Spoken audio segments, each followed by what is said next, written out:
are going to jump in with Jack. Good morning. Hello, everybody. My name is JStanke, and my presentation is titled Engineering, A Future We Can Design. I like to think my interest in engineering began at a young age. When I was about 5 or 6 years old, I really grew a passion for building blocks, making structures out of Legos, and I would spend hours and hours doing exactly what you see right here in this picture. Then when I got older and got into high school and didn't build blocks anymore, I started taking all the engineering courses that this school offered. And it just so happens that every year, it was always my favorite class, no matter what. So when it came time for me to pick my senior internship topic, I kind of knew that engineering was a path that I wanted to go down. So for my research, I focused on the infrastructure in the United States. I wanted to figure out why we had infrastructure problems and how we can solve these problems. According to the American Society of Civil Engineers, the United States has a D+ rated infrastructure. This is crazy when you think how rich the United States are and how developed we are, how we would have a D+ rated infrastructure. And these are problems that can be seen right here in Fluvanna County. For example, there are 55 bridges in Fluvanna County. 5 of these bridges are structurally deficient. Structurally deficient basically means that there's something wrong with the bridge that should be repaired. It doesn't go into the severity of the damage, so it's not like the bridge is going to collapse, but it means that there's a problem that should probably be addressed in the near future.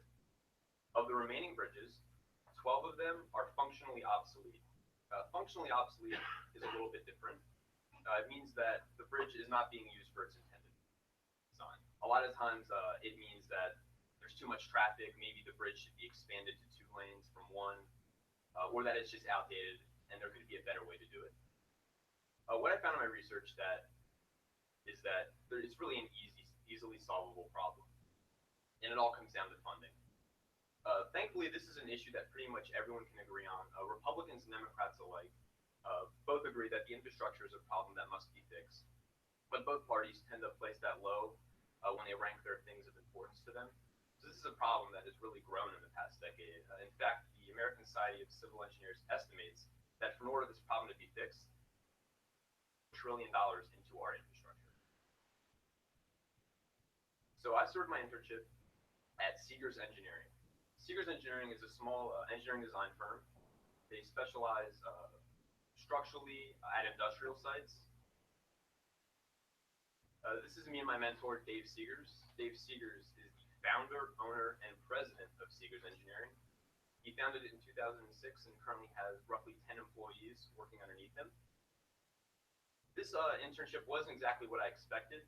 I would define it more as a shadowing experience. Most of my time was spent with Dave throughout his days. He would just talk me through whatever he was going through. One thing that I really learned that I did not expect is that Dave is as much a businessman as he is an engineer. Being the owner and president, he spends a lot of his time networking, making business plans, and he actually doesn't do a whole lot of the actual engineering. The only way he comes in is when they need something approved. He's the guy who gives a stamp of approval. This all changed after about the 3rd or 4th time that I was in. Dave pulled me aside and offered me a full-time paid internship over the summer, which I gladly accepted. In fact, I've been working there part-time since about mid-February. One thing I have noticed is there's a huge difference between just shadowing and actually interning. At this point, they have various small projects in the office that they like me to work on. So for my community service, I did that with Building Goodness Foundation. Building Goodness Foundation is very similar to what Habitat for Humanity does. The main difference for me was that they responded to my emails, so I went with them. So for Building Goodness Foundation, they sent me to a place called Wild Rock. Wild Rock is a nature center located about 30 minutes outside Charlottesville, Virginia, and they cater to kids who want to know more about the environment that they live in. Specialize with children that live in the city that may not get to interact with their environment. This right here is the site of Wild Rock. It sits on about 28 acres. If you look in the far left of the screen, there's trails that go into the woods. This is actually a bit of an outdated picture. They're almost done. They will be done by April 22nd. If you look right about here, there's a structure there. The fence right along here has been torn down. There's a couple structures over here. In this particular image, you cannot see my work site. It's located right about over that hill, right in line with that tree. So for my actual community service, my mentor was Nate Galea. Nate is a carpenter that works on various projects in the Charlottesville area. Before my first day of community service, Nate texted me. He said, "All right, Jack, we're going to be working on carving a giant wooden salamander." I wasn't really sure what to expect, but when I got there, it was exactly what you would have thought. There was a giant 16-foot long wooden salamander that I had to help him carve. In my time with Nate, I pretty much helped him out any way he needed. A lot of my effort was put in cleaning up the work site, which none of them wanted to do. I also held things in place, repositioned the legs. By the time I got onto the project, they had already finished the back two legs and the body of the salamander, and we're in the process of carving out the front two legs, which would connect to the body. But this job really had a lot of downtime. Once he got the chainsaw out and started doing cuts, there wasn't a whole lot for me to do. So I walked around the whole Wild Rock site to see if anyone else really needed help. And I actually found a group of UVA architecture students that did need my help. They were building a wheelchair-accessible treehouse. They called it a wheelchair-accessible treehouse. It was really more of a deck. It was 4 feet off the ground, but it sounds a lot more interesting than just saying a deck with a ramp. I wanted to share this picture because this was a very interesting day, and it kind of sums up how this day went. If you look closely at the mulch, there's a darker shade and a lighter shade. That shade is darker because originally it had already been dug out. This happens to be the site where the salamander will be placed upon finish. So we wanted to dig it out because we weren't exactly sure where the back legs would be, where the pelvis would be, where the front legs would be. Well, what happened was we came back the next weekend and somebody had filled in all the mulch. So I spent about 3 hours digging 5 holes. Luckily, I didn't have to dig out everything.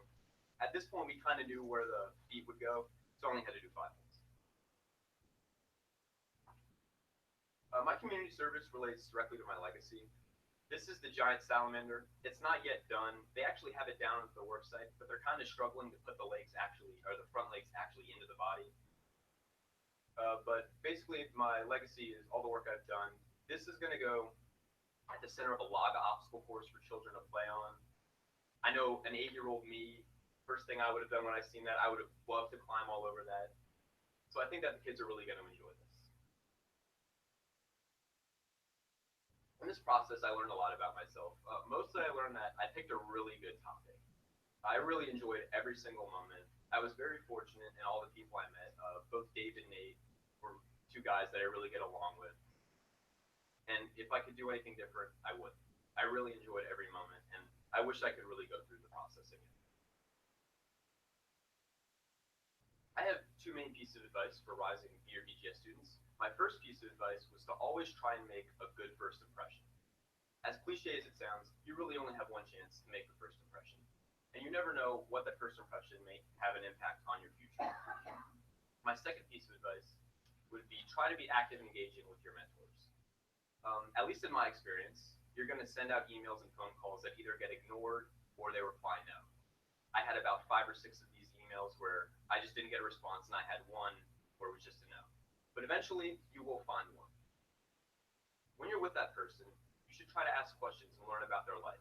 You need to understand that they want you to be there. If they didn't want you to be there, they just would have ignored you or told you no. So you should try and be active and engaging when you're with them. As far as my future goes, I plan on attending George Mason University in the fall to pursue a degree in civil structural engineering, and after that, hopefully get a job in the field. Thank you.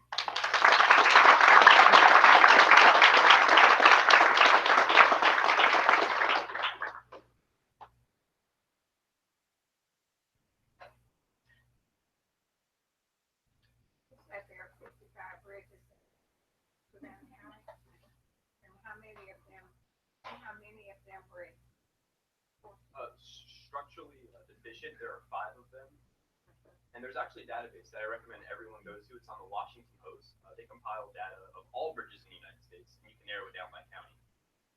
And then you actually have to do a little more digging to see what's actually wrong with the bridge. Do you think that Savannah County's bridges are like other? Did you compare it? I actually did compare. Places? The national average for structurally deficient bridges is around 10%. Savannah is around 9%. So we're a little below average. Just in what I looked at, it's not really something to get worried about. These bridges aren't at risk of collapsing on the way home when you drive over it. So Fluvanna isn't that bad. There are some counties where it's much worse. Because we have, yeah, because we have really good bridges. Yes. Drive over those. Probably. One is on Route 6, both of them on Route 6. Yeah, they're beautiful. They are.